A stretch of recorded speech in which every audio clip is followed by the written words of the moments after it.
Look at this chart. Look at this chart very carefully. This is not a short-term trading signal. This is not a noise-driven fluctuation. This chart shows the Russell 1000 growth index plotted for over 3 decades, and it tells a story that investors ignore at their own risk. On one axis, you have 12-month forward PE ratio. And on the other end, you have the return on equity. Now, the PE ratio obviously is a price to earning ratio, and it's a very efficient way that everyone and every investor should know that this is a price to earning ratios. How much money are you willing to spend for every dollars of earning? That's basically what this is. And, this is something that is used in the market all the time. So what is this actually showing you? Well, in simple term, what this is doing, this is actually, in simple term, the PE tells you what investors are willing to pay. The ROE tells you how efficiently companies are actually generating profit. And the question this chart forces us to confront is simple. Are investors pay more for less or more for more? Let's see.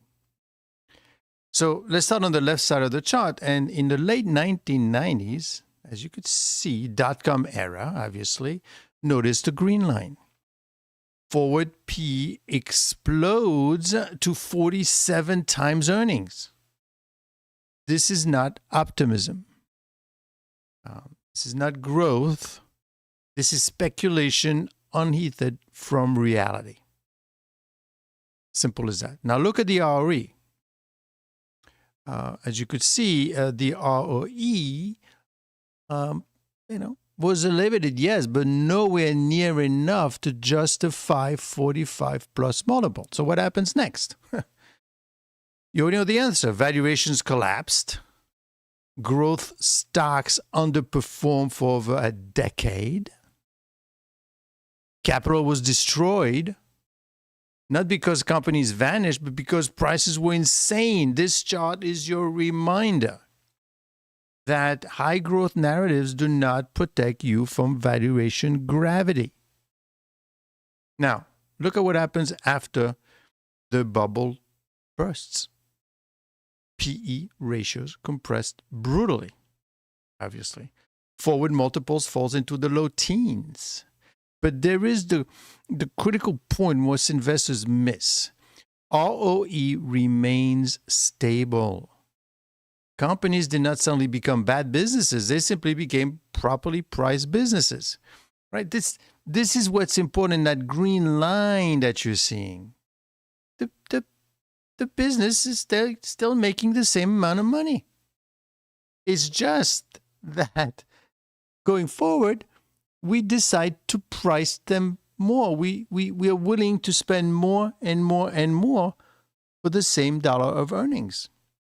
So this is the market doing its job. Excess speculation washed out, survivors strengthened, returns normalized. This decade, boring, hated, ignore was a foundation for the next cycle. And that matters because it tells us something important. Valuation resets do not require economic collapse, only reality. Now, fast forward to post-2009 environment. What do you see? PE ratios begin climbing again, but this time slowly, methodically, and alongside rising ROE. So this is not 1999. This was zero interest rates, quantitative easing, massive operating leverage, software margins expanding, capital light business models. Growth companies earned higher valuation. The market rewarded scalable platforms, high incremental margins, durable competitive advantages. For a while, valuation expansions made sense. But look what happens next. Look at the right side of the chart, the most important part. As we approach 2024 and 2025, forward PE are rising again, now near the 31 times earning. At the same time, the ROE climbs to roughly 37%. On the surface, this looks justified, but there is a catch. And this is where investors get complacent. ROE growth has flattened, right? Do you see that? Do you see the blue line flatten? Do you see the green line straight up? ROE has flattened. Valuation, however, have reignited. So, this means the market is once again paying more for the same level of profitability. This is not dramatically yet. This is not irrationality yet, but directionally, unmistakably, and history is very clear on this point. When valuation expands faster than profitability, future returns compress. This does not require a crash. It only requires time. So why is this time not different? Well, you will hear the same argument. AI justifies everything. Margins will expand forever. These companies are monopolies. Rates will fall and save valuation. But every cycle tells itself a story. What matters is not the narrative, it's the math. And the math says, 1, growth stocks are priced for near perfection. 2, ROE is already historically elevated. 3, mean reversion works slowly, then suddenly. Mean reversion is essentially the idea that ultimately everything averages out ultimately. You get back to the mean. So if ROE stalls while multiple stays high, returns suffer. If ROE falls while multiples compress, losses will accelerate. This is no scenario where valuation, doesn't matter. So this is not a bearish chart. It's disciplinary. It does not say sell everything. It says be precise. The last 30 years,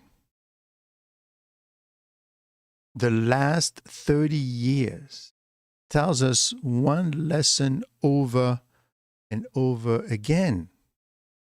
Growth investing works best when profitability leads valuation, not the other way around. Ignore that and you repeat 1999. Respect it and you survive what comes next. The market always forgives bad narratives. It never forgives bad pricing. Remember that. And that's why this chart is extremely important. As we are getting higher and higher in terms of, the idea that valuation is getting pricier, you need to realize this chart shows you that basically, the blue line might be, flat, but the green line is getting ahead of itself. And that is always a potential.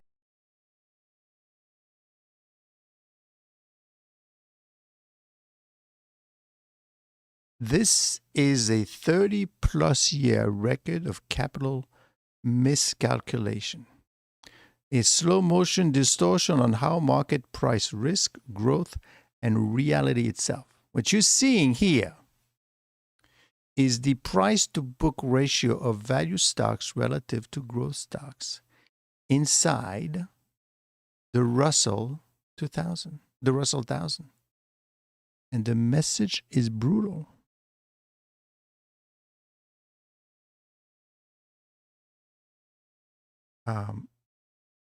value has been systematically repriced lower for more than 2 decades. Not because fundamentals collapsed, but because policy, liquidity, and narrative crushed it. This is a chart of an era. From 1990 to 2024 is the price to book, meaning how much you're paying for the price of a stock versus the book value of the stock. And obviously, it's getting crushed, meaning we're willing to spend more and more and more beyond the value, the book value of the stock. So let's define the axis. When the ratio is high, value stocks are expensive relative to growth. When it is low, value stocks are cheap relative to growth. In the early 1990s, this ratio sat comfortably around 0.4 and 0.5, as you could see. But now, it is changing. The early 90s, the ratio is at 0.4, 0.5. Now, then comes the late 90s, the tech boom, right? And you could see that the ratio collapsed as growth was bid into the stratosphere. And the value was left behind. And the dot-com crash, something important happened here. Value didn't just recover, it overshoot. By the early 2000s, the ratio surged to 0.6, a full reversion plus excess. This was the last time valuation discipline truly mattered. Now, focus on what happens next. For roughly 2004 onward, the charts begin a persistent downward sloping channel. Not cyclical, not noisy, not random, a structural decline. Every rally in value is weaker. Every peak is lower. Every recovery fails faster. This is not a market accident. This is a result of zero interest rate policy, quantitative easing, asset price targeting, suppression of discount rates, and the finalization of narratives. When capital is free, duration wins. When rates are suppressed, future promises dominate present assets. When central bank remove downside, speculation replaces valuation. I mean, what's going on right now with the Fed? I mean, they just basically saying, game on. We are going to keep rates low. We are going to keep the dollar weak. We are going to keep repaying the debt by refinancing. We are going to keep the party going. Growth stocks became bond proxies, infinite duration assets in a world where discount rates were engineered towards zero. And value stocks, like banks, energy, materials, and industrials were treated like obsolete relics. A bank? Who wants to invest in that?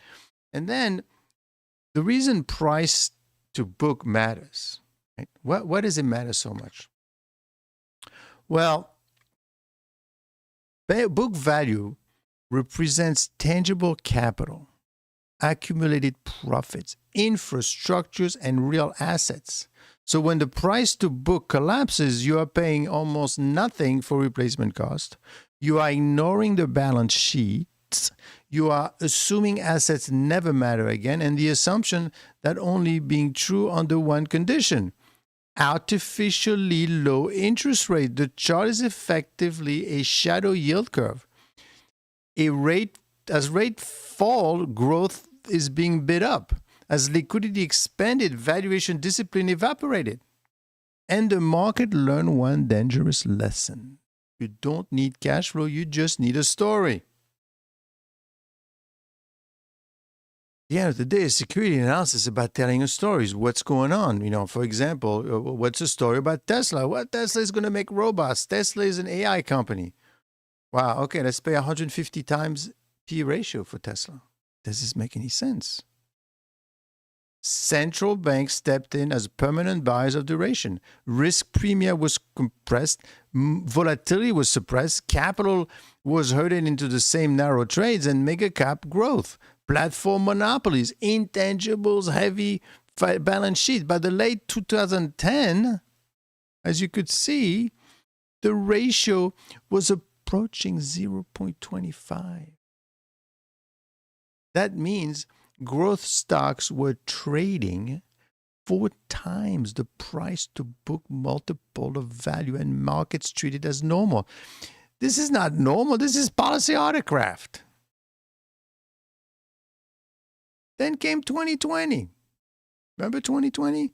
Zero rates, unlimited QE, fiscal dominance. The market, the ratio collapsed towards historic lows of 0.2. No one cares about the book value. Speculation exploded. Meme stock, unprofitable tech, narrative investing, anything tangible was dismissed as old economy. But notice something critical. Even during the 2022 inflation shock, when rates spiked, value never regained its former relative valuation. The bounce was weak. The trend line held. This tells you something unsettling. Markets are still pricing growth as structurally superior even in a high-rate world. That belief is fragile. So this is not a backward looking. This is a warning, okay? Because price-to-book compression of this magnitude historically ends in one or two ways. One, a violent re-rating of value upward, and two, a prolonged destruction of growth multiples. Either way, the status quo does not persist forever. You cannot indefinitely price productive assets below replacement cost while pricing distant cash flows as if risk does not exist. If rates stay higher for longer, if capital becomes scarce, if earnings matter again, this ratio does not drift lower, it snaps. And when it snaps, it doesn't move politely. This chart is the autopsy of the last monetary regime. It tells you exactly how you got here. Cheap money, narrative dominance, and the abandonment of valuation discipline. But it also hints at what comes next. Because the most hated asset class in a distorted system is usually the one that survives a reset. Think banks. Think utility. Values hasn't disappeared. It has been suppressed. And suppression always ends the same way. Not with a smooth adjustment, but with a reckoning. Watch this ratio, because when it finally turns, it won't be a trade, it will be a regime change.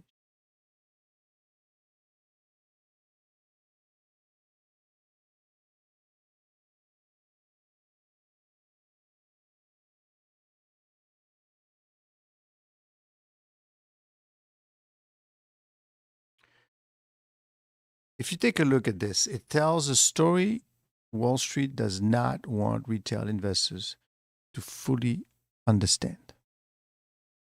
What you're looking at is not price levels, not headlines, not a hype. This chart measures every major bull market since the 50s.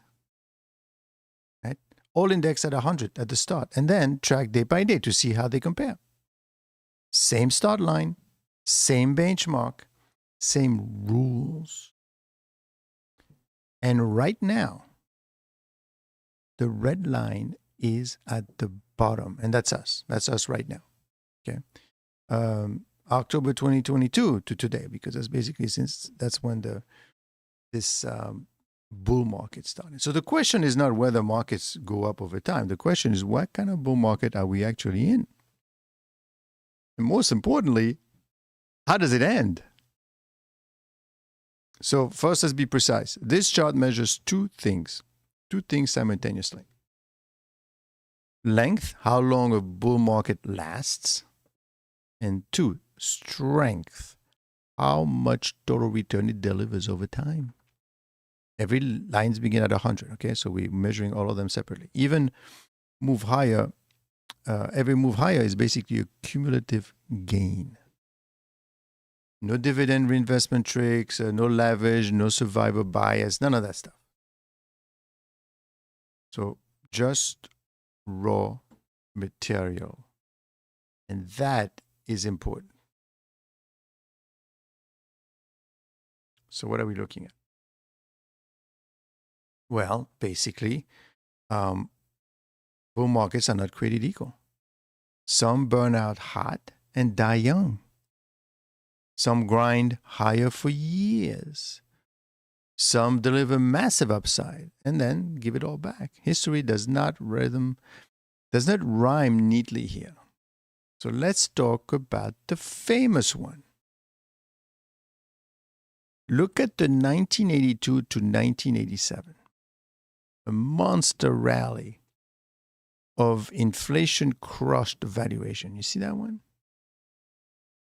So, and then look at the 1990 to 2000. The tech bubble, explosive gains, parabolic acceleration. Look at the 2009 to 2020. It's the post-GFC bull market. The one lasted 11 years. Right? That's the one post the great financial crisis. And notice something critical. The longest bull markets are not the steepest early on.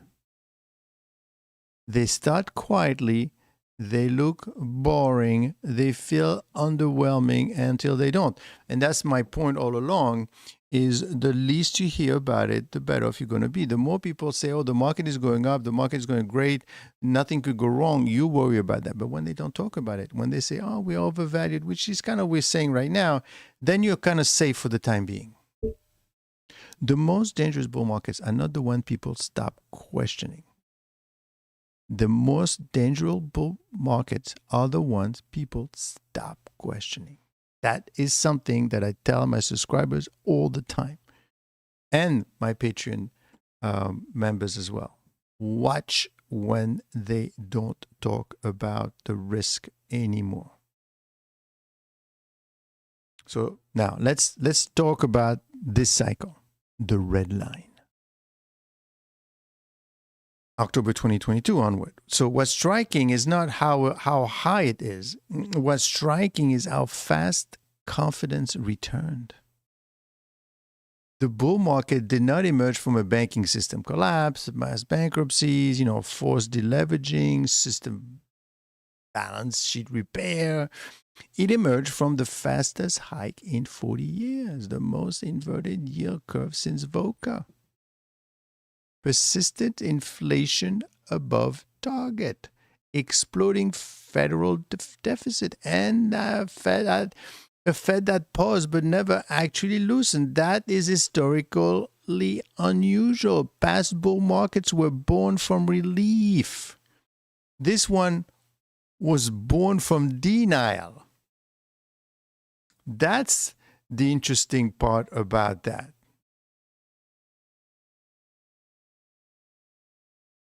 So next, here's where this chart becomes uncomfortable. Notice where most bull markets started. They begin at low valuation. 1974, 1982, 2009. Markets were cheap. Risk was hated. Cash was king, as you remember. But October 2022, valuation never truly reset. PE remains elevated. Profit margins stayed historically stretched, and mega cap concentration increased. This bull market did not start from ashes. It started from hope that nothing would break. That's a different kind of foundation here. We're already high, we want to go higher. So now look carefully how smooth some of those past lines are. Broad participation, multiple sectors contributing. Now compare that to this cycle. Handful of names, driving index level returns, right? AI, mega cap, passive flows. So when bull markets are narrow, they don't collapse immediately. They thin out first. This chart doesn't show that it directly. The history does. This is very different, right? You're focusing on a few stocks, on a few industries now. And of course, the most important takeaway is this: bull markets do not die of old age. They die from policy errors, liquidity shocks, or earnings reality checks. And the longer they run without fundamental repair, the more violent the adjustment becomes. Every line on this chart ends the same way, with a drawdown that investors said would not happen this time. So when you look at this chart, don't ask, how high can it go? Ask, what assumptions does this bull market require? What breaks those assumptions? And who is positioned for that moment? Because history does not repeat, but market always overestimate the permanence, and this chart is a proof. Tesla. So let's be clear from the start. This is not about Tesla, the company. It's not about Elon Musk tweets. It's not about EV deliveries next quarters. It's not about price targets from sell-side analysts. This chart is about market structure. And if you understand what this chart is showing you, you understand something most investors still do not, because Tesla is not trading randomly. Tesla is not trading emotionally. Tesla is trading in cycles. And those cycles are visible, measurable, and repeating. Let's walk through exactly what the market is signaling and why the next move could be far larger than most people expect. So this is a weekly chart, not daily, not intraday, not 5-minute noise. Weekly charts stripped away emotion. They strip away headlines, and they show institutional behavior. Pension funds, sovereign wealth funds, endowments, long duration capital. People that are in it for the long haul.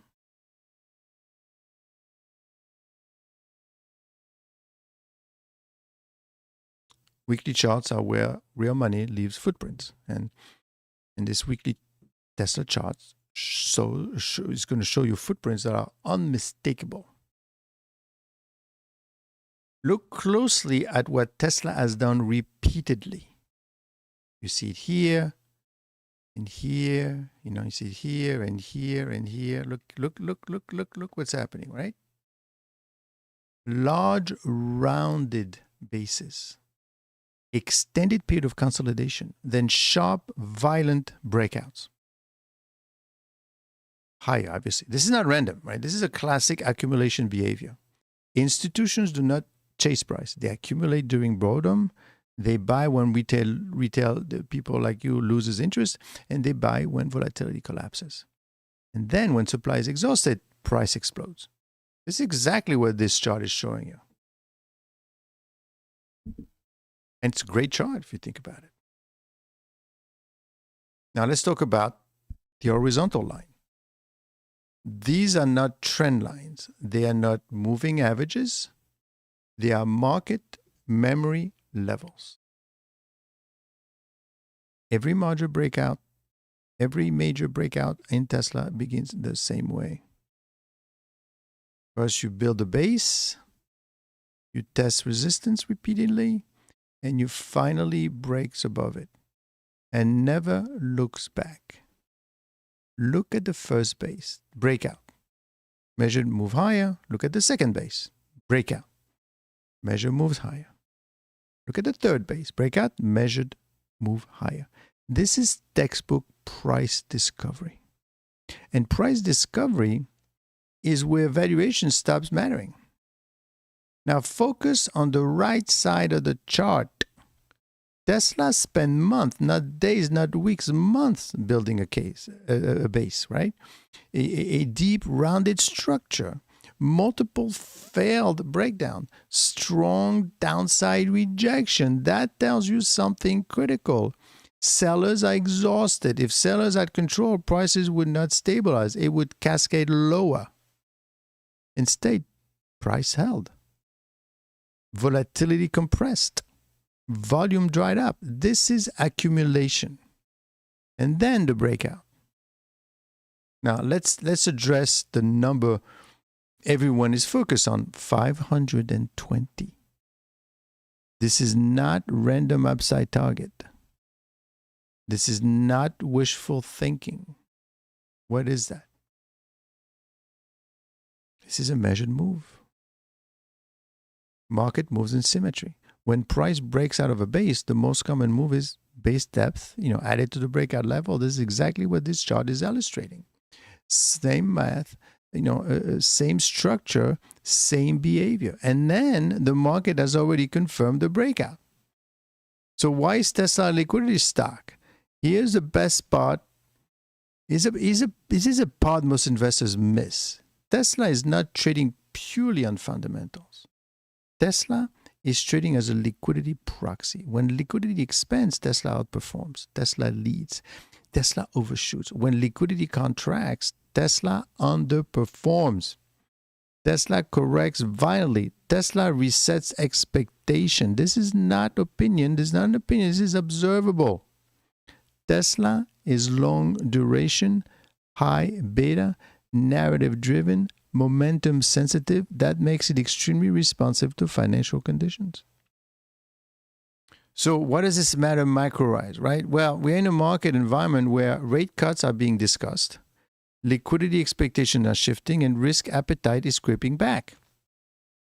Markets do not wait for rate cuts. Markets front-run liquidity. Tesla is telling you that risk appetite is returning, not everywhere, not evenly, but in high beta leadership stocks.